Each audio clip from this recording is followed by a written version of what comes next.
الرحيم نحمد ونصلي على رسوله الكريم أما بعد.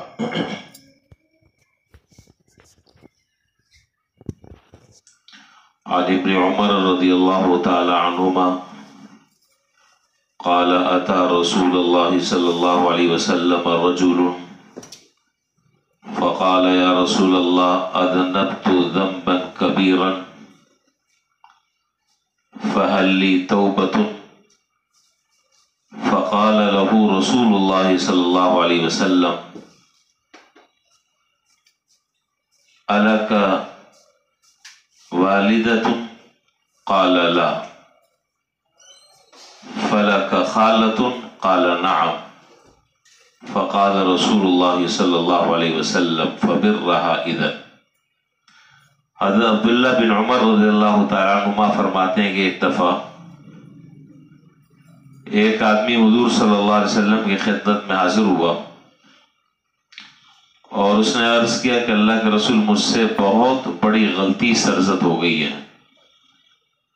بہت بڑا گناہ سرزد ہو گیا ہے، کیا میری توبہ کے قبول ہونے کی کوئی شکل ہے؟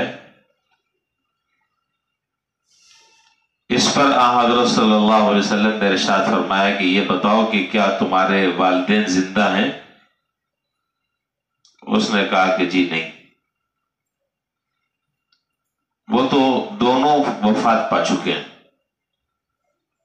پھر آپ نے پوچھا کہ کیا تیری خالہ موجود ہے؟ تو شخص نے کہا کہ جی ہاں زندہ ہے۔ آپ نے فرمایا کہ اگر اس گناہ سے توبہ اللہ تعالیٰ کی بارگاہ میں کرنا چاہتے ہو تو اپنی خالہ کے ساتھ حسن سلوک کرو۔ آپ جانتے ہیں کہ حقوق کی دو قسمیں، ایک قسم ہے حقوق اللہ اور دوسری قسم ہے حقوق العباد۔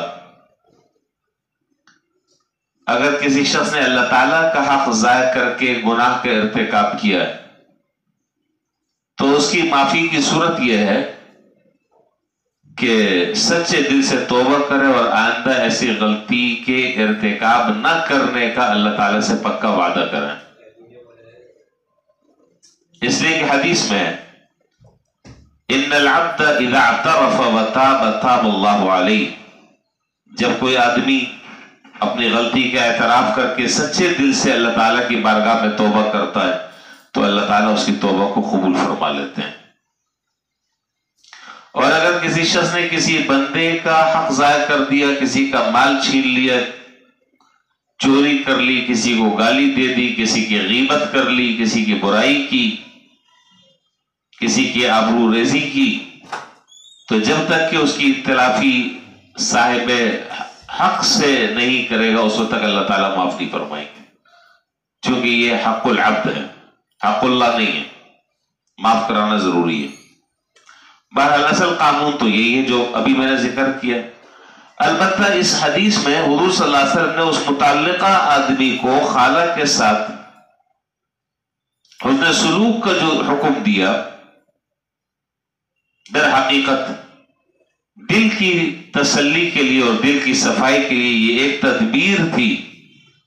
اور بس اوقات ایسا ہوتا ہے کہ انسان گناہ تو کر لیتا ہے، گناہ معاف بھی ہو جاتا ہے، لیکن دل میں کدورت اس کی باقی رہتی ہے، معافی بھی مانگ لیتا ہے، اللہ تعالیٰ معاف بھی کر دیتے ہیں، لیکن دل آخری وقت تک کھٹکتا رہتا ہے، پتہ نہیں کیا ہوا، معاف ہوا نہیں ہوا، توبہ قبول ہوئی نہیں ہوئی، اس طرح کے خیالات آتے رہتے ہیں۔ تو وہ جو شبہ دل میں بس اوقات باقی رہ جاتا ہے اس کو دور کرنے کا یہ طریقہ بھی ہے کہ انسان صدقہ خیرات کرے، یہ طریقہ بھی ہے کہ والدین کے ساتھ حسن سلوک کرے، یہ طریقہ بھی ہے کہ اگر والدین نہ ہو تو حدیث میں ہے کہ خالہ جو ہے الخالۃ بمنزلۃ الام، الخالۃ بمنزلۃ الام، خالہ جو ہے وہ ماں کے درجے میں ہے۔ ظاہر ہے کہ جب ماں باپ نہیں ہے تو اب خالہ کے ساتھ جو ہے وہ حسن سلوک کرے تاکہ یہ جو تھوڑی سی کدورت دل میں باقی ہے ان کے ساتھ نیکی کرنے سے انشاءاللہ وہ کدورت بھی ختم ہو جائے گی اور دل میں جو ایک عدم اطمینان کی کیفیت ہے وہ بھی ختم ہو جائے گی۔ اصل تو معاف کرنے والے اللہ تعالیٰ ہے، لیکن وہ جو ذرا سی کسر باقی رہتی ہے اس کا طریقہ آپ نے بتلایا ہے کہ بس ان کے ساتھ نیکی کرو.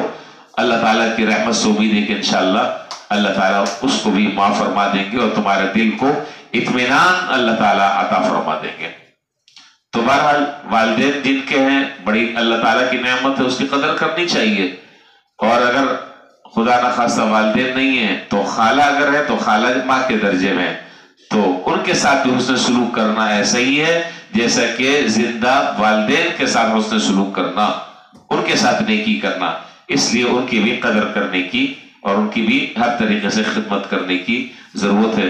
اللہ تعالی ہمیں اس کی توفیق عطا فرمائے. وآخر دعوانا الحمدللہ رب العالمین.